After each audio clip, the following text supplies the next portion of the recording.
आइए खुदावंद के मुकद्दस कलाम में से हम अपनी रहनुमाई के लिए देखते हैं जिनके पास खुदावंद का कलाम मौजूद है। मेरे साथ निकालिएगा पुराने अहदनामे में से यशायाह नबी का सहीफा, उसका 43वां बाब और 18वीं आयत मुकद्दसा खुदावंद के कलाम में से आज हम सुनेंगे। पुराने अहदनामे में से यशायाह नबी का सहीफा, उसका 43वां बाब और 18वीं आयत। और जमात में से जिस किसी ने इस हवाले को निकाल लिया है वो पर्दे में रहनुमाई कर सकता है।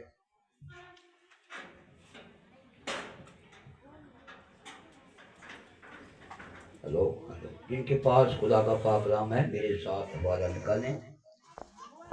पुराने अहदनामे से यशायाह नबी का सहीफा, उसका 43 बाब और उसकी 18 आयत की तिलावत करेंगे। खुदावंद के ज़िंदा मुकद्दस कलाम में इस तरह मरकूम है, यानी खुदावंद यूं फरमाता है कि पिछली बातों को याद ना करो और कदीम बातों पर सोचते ना रहो। पाक कलाम के पढ़े और सुने जाने पर खुदावंद आप सबको बरकत दे। आमीन। खुदावंद का कलाम जो बहुत ही बेशकीमत है, हमने खुदावंद की प्रस्तिश की है, उसके नाम को इज्जत और जलाल दिया है, लेकिन अब वक्त है कि हम उसके कलाम को अपनी जिंदगी के अंदर सराहियत करने के लिए मौका दें।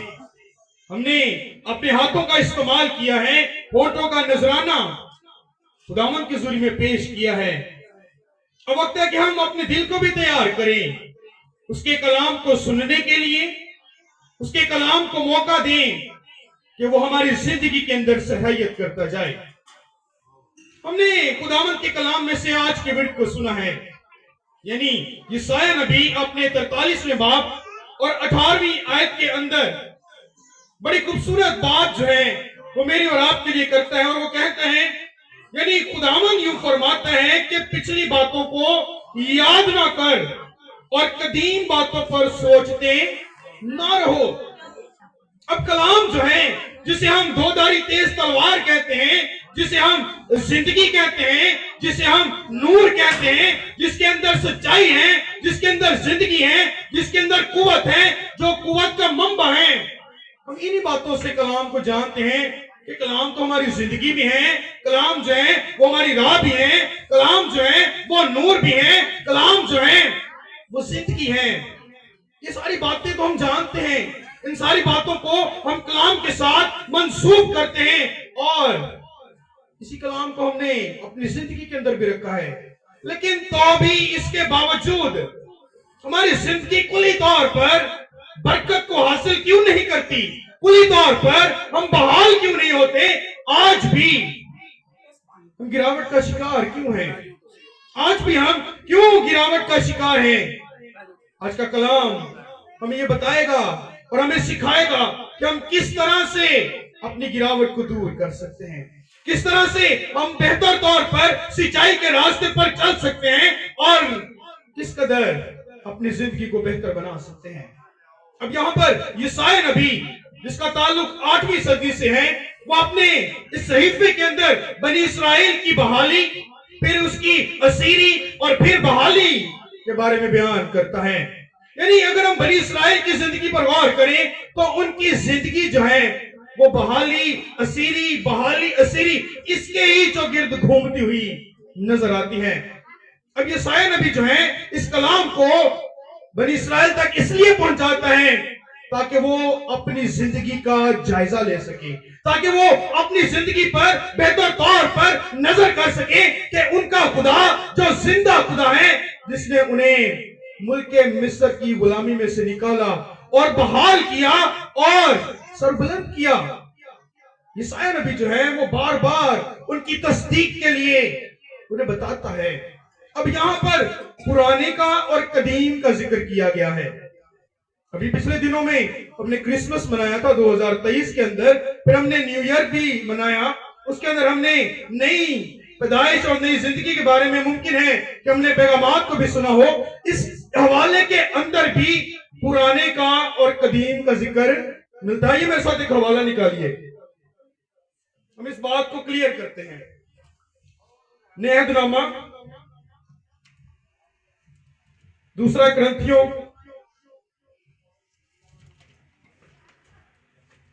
نئے عہد نامے میں سے میرے ساتھ نکالیے دوسرا کرنتھیوں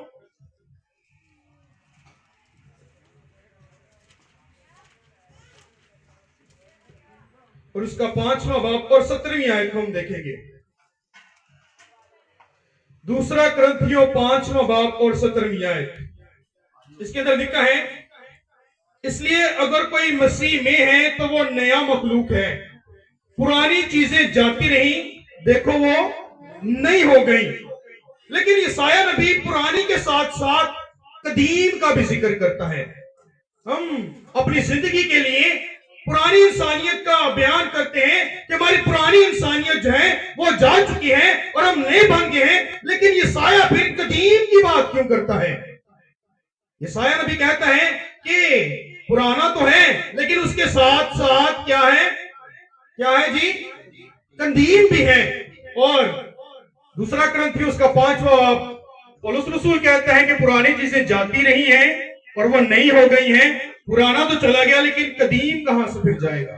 پرانا تو چلا گیا ہے لیکن قدیم کا بیان جو ہے وہ یسایہ نبی کرتا ہے اپنے اسی صحیفے کے اندر. اب یہ جو 18ویں آیت ہم نے دیکھی ہے یہ 43ویں باب کی مرکزی آیت ہے. یعنی اس آیت کا بیان جو ہے, اس آیت کا تعلق جو ہے وہ اوپر والی آیات کے ساتھ بھی ہے اور جو اس آیت کے بعد والی آیات ہیں ان کے ساتھ بھی اس کا تعلق جو ہے وہ جڑا ہوا ہے. اور پہلی جو آیات ہے باب کا آغاز ہی جو ہے اس آیت کے ساتھ جو ہے وہ جڑا ہوا ہے. اب 18ویں آیت سے اوپر اگر ہم آیات کا مطالعہ کریں تو ان آیات کے اندر بنی اسرائیل کی پرانی زندگی کے بارے میں بیان ملتا ہے. اور خدا کہتا ہے کہ نہ تو تم پرانے کو نکالتے ہو اور نہ ہی قدیم کو نکالنے کی اپنے آپ کو تیاری میں دیتے ہو. نہ تو پرانا نکالتے ہو اور نہ ہی اپنے اندر سے اس قدیم بات کو نکالتے ہو. اب یہ پرانا کیا ہے اور قدیم کیا ہے, ہم اس پر بات کریں گے کہ پرانا کیا ہے اور قدیم کیا ہے. اب بنی اسرائیل جو ہے اس کے اوپر یسایہ نبی بیان کرتا ہے کہ خدا نے تمہیں ملک مصر کی غلامی میں سے نکالا, تم مصر کے اندر دکھ اٹھا رہے تھے, تمہاری زندگی کے اندر دکھ تھے, مصیبت تھے, پریشانیاں تھیں اور تم مصیبتوں کا شکار تھے. خداوند نے تمہیں ملک مصر میں سے نکالا اور تمہارا خروج کروایا, لیکن ابھی تک تمہاری زندگی کے اندر وہی پرانا دکھ موجود ہے. اگرچہ تم مصر کی غلامی میں سے نکل آئے ہو, اگرچہ تمہیں اس سے آزادی دلوائی گئی ہے, لیکن ابھی بھی تمہارے دل, تمہاری سوچ, تمہارے خیال جو ہیں وہ صرف مصر جیسے ہی ہیں. کیونکہ جب وہ بیابان میں آتے ہیں تو وہ پرانا ہی یاد کرتے ہیں کہ ہم تو ملک مصر کے اندر یہ کھاتے تھے, ہم تو ملک مصر کے اندر ایسی زندگی گزارتے تھے.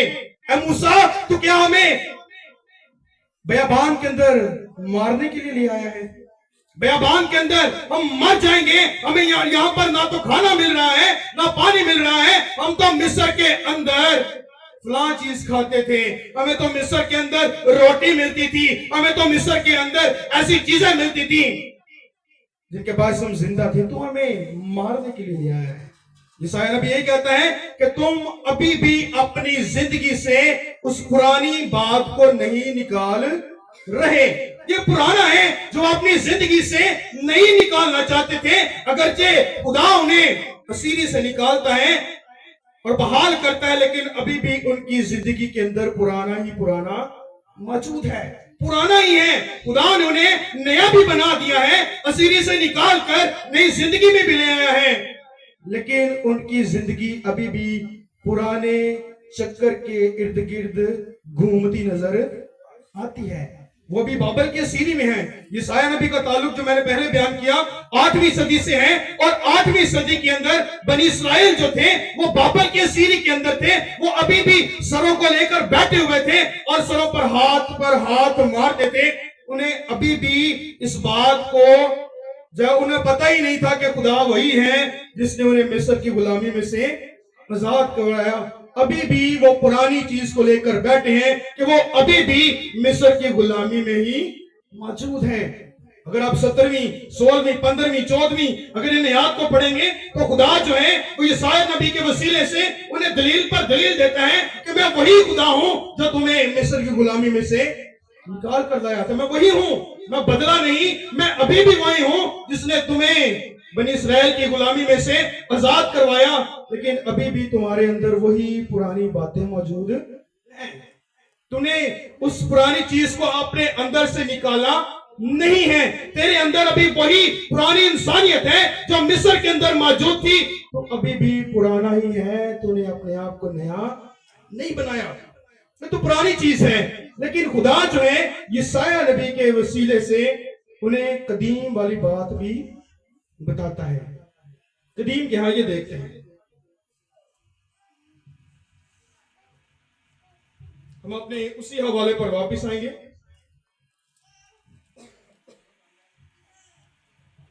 अठारहवीं आयत को दोबारा से पढ़ेंगे, जिसको दोबारा पढ़िएगा 18वीं आयत को।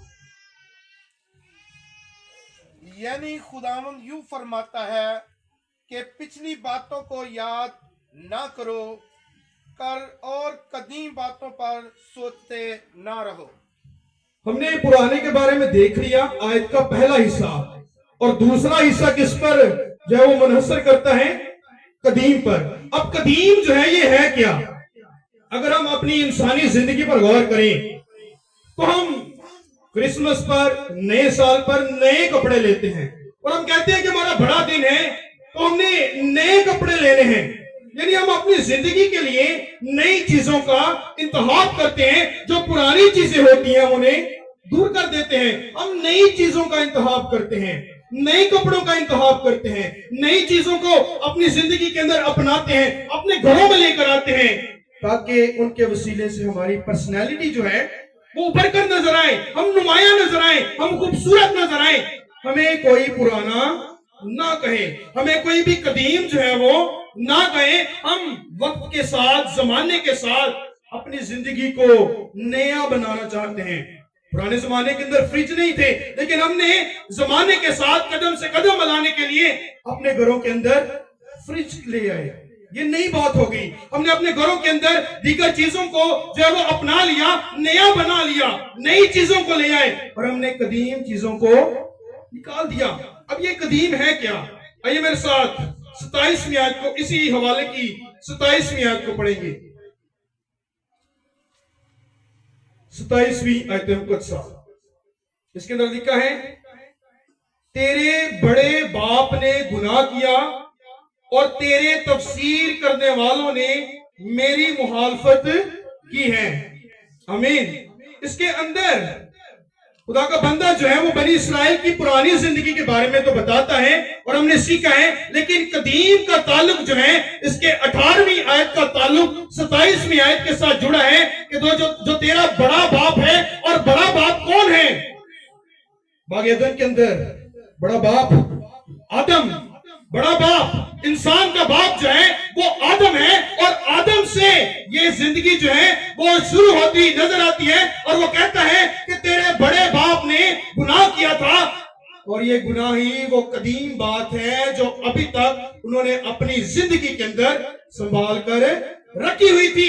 पुराने को तो वो नया बनाने की अगरचे कोशिश करते थे, लेकिन जो कदीम है उनकी जिंदगी को छोड़ने का नाम नहीं लेता था। अगरचे उनका खुरूज हो चुका था, अगरचे वो मुल्क मिस्र से निकल चुके थे और मिस्र की जो तहजीब है अभी भी उनका पीछा नहीं छोड़ी थी। वो पुराने को लेकर बैठे थे, लेकिन कहीं ना कहीं उनकी जड़ों के अंदर कदीम भी मौजूद था। और ये कदीम वही है जो बाग एदन के अंदर आदम और हवा ने किया था, और वो है गुनाह।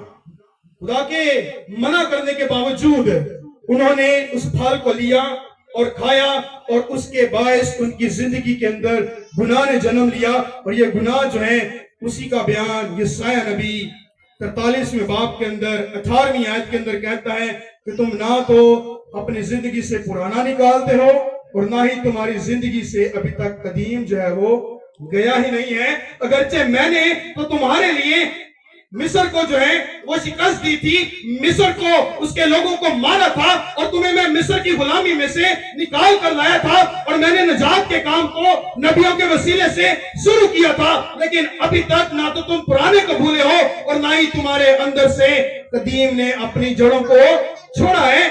अगरचे खुदा जो है उनके साथ साथ है, खुदा उन्हें नया बनाने की कोशिश करता है, खुदा उन्हें बहाल करने की कोशिश करता है, खुदा उन्हें हमेशा सरबुलंद करने की कोशिश करता है। लेकिन कहीं ना कहीं उनकी जिंदगी के अंदर ये दोनों बातें मौजूद थी, जिसकी वजह से वो अक्सर और पेशतर असीरी में ही रहते थे। खुदा ने उन्हें आजाद करवाया, लेकिन फिर आगे जब उन्होंने अपना सफर शुरू किया तो हमें नजर आता है कि उनकी जिंदगी असीरी की जानब चली जाती है। फिर वो खुदा को याद करते हैं, खुदा फिर उन्हें बहाल करता है, फिर वो अपनी पुरानी इंसानियत में लौटते हैं, फिर से वो असीरी में चले जाते हैं। ये सारा गोल चक्कर जो है वो हमें नजर आता है कि वो खुदा की नाफरमानी करते हैं, असीरी में चले जाते हैं, फिर से खुदा को याद करते हैं, फिर से असीरी में चले जाते हैं, क्योंकि अभी तक उन्होंने अपने आप को नया नहीं बनाया था, अपने दिलों को जो है वो नया नहीं बनाया था।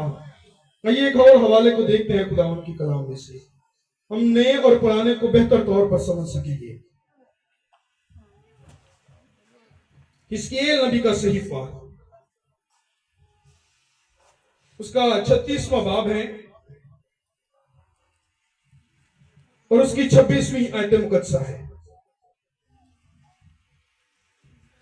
हिस्कियेल नबी का सहीफा, उसका 36वां बाब और उसकी 26वीं आयत मुकद्दसा के अंदर लिखा है, और मैं तुमको नया दिल बख्शूंगा और नई रूह तुम्हारे बातन में डालूंगा, और तुम्हारे जिस्म में से संगीन दिल को निकाल डालूंगा, और गोश्तीन दिल तुमको अनायत करूंगा। आमीन। हिस्कियेल नबी भी अपने सहीफे के अंदर बयान करता है कि खुदा का ये वादा है, जो उसे कबूल करते हैं खुदा उनके दिलों को नया बना देता है और उनके अंदर से संगीन दिल को निकाल देता है और गोश्तीन दिल अता करता है। ऐसा दिल जिसके अंदर एहसास है, ऐसा दिल जिसके अंदर मोहब्बत है, ऐसा दिल जो खुदा की मोहब्बत से लबरेज है, ऐसा दिल जिसके अंदर खुदा सुकूनत करता है, ऐसा दिल जो खुदा के प्यार से, उसकी मोहब्बत से और उसके फजल के साथ, उसके नूर के साथ भरा हुआ है। खुदा का ये वादा है, जो मुझे कबूल करता है मैं उसे नया बना दूंगा, नया दिल दे दूंगा, नई जिंदगी दे दूंगा, पुरानी इंसानियत को दूर कर दूंगा। और खुदा ने ये वादा बनी इसराइल के साथ पूरा तो किया, लेकिन बनी इसराइल ने इसे कुली तौर पर अपनी जिंदगी के अंदर कबूल नहीं किया। कलाम के आगाज में मैंने देखा था कि कलीसिया और हम आज के दौर में भी हम कहते हैं कि आज का दौर जो है ये कलाम की बड़ी रोशनी है, टीवी चैनल्स हैं, खुदा के खुदाम बड़े अच्छे हैं और खुदा के कलाम की मुनादी की जाती है, ये बिल्कुल दुरुस्त है। लेकिन हमने भी आज बनी इसराइल की तरह कुली तौर पर खुदा के कलाम को कभी कबूल किया ही नहीं है। बनी इसराइल के साथ खुदा का हम कहते हैं कि वो खुदा की चुनिंदा कौम है, खुदा उसे बड़ा प्यार करता है, लेकिन इस प्यार के बावजूद भी वो क्यों बार बार असीरी में जाते थे? क्या खुदा चाहता था कि वो असीरी में जाए? क्या खुदा चाहता था कि वो मरे? क्या खुदा चाहता था कि उन्हें हलाक किया जाए? नहीं, बल्कि खुदा का शुरू से, अव्वल दिन से यही प्लान था कि इंसान की अफजाइश हो। खुदा जो है वो इंसान के साथ मोहब्बत रखे, लेकिन इंसान ने जो है वो गुनाह किया और खुदा के जलाल से महरूम हो गए। लेकिन फिर भी खुदा ने अपने इस प्लान को तर्क नहीं किया, फिर भी खुदा जो है वो इंसान के साथ भलाई ही करता आया है। लेकिन इंसान ने फिर भी खुदा की इस भलाई को हकीकी तौर पर, कुली तौर पर कबूल नहीं किया और वो बार बार असीरे में जाते रहे। लेकिन जैसे ही वो खुदा को दोबारा से याद करते, खुदा उन्हें बहाल कर देता था। हमारा भी यही हाल है कि हम जब खुदा को मौका देते हैं अपनी जिंदगी के अंदर, हमारी जिंदगी के अंदर काम होना शुरू हो जाते हैं। जैसे ही खुदा से हम दूर होते हैं और कोई मुसीबत आती है, हम खुदा को लान तान करना शुरू कर देते हैं। ये वही बनी इसराइल है जो आज भी हमारे दिलों के अंदर जिंदा है, और उनके वसीले से ना तो हमारी पुरानी इंसानियत जाती है और ना ही हमारे अंदर जो कदीम सरिश्त है वो दूर नहीं होती। अगरचे हम यीशु मसीह को अपना निजात दहिंदा भी कबूल कर बैठे हैं और यीशु मसीह को मौका भी दे बैठे हैं, लेकिन अभी भी हमारे अंदर से वो कदीम जड़ें जो हैं वो नहीं निकलती, और हमारे जो कदीम जड़ें हैं वो अभी भी हमारा पीछा नहीं छोड़ रही।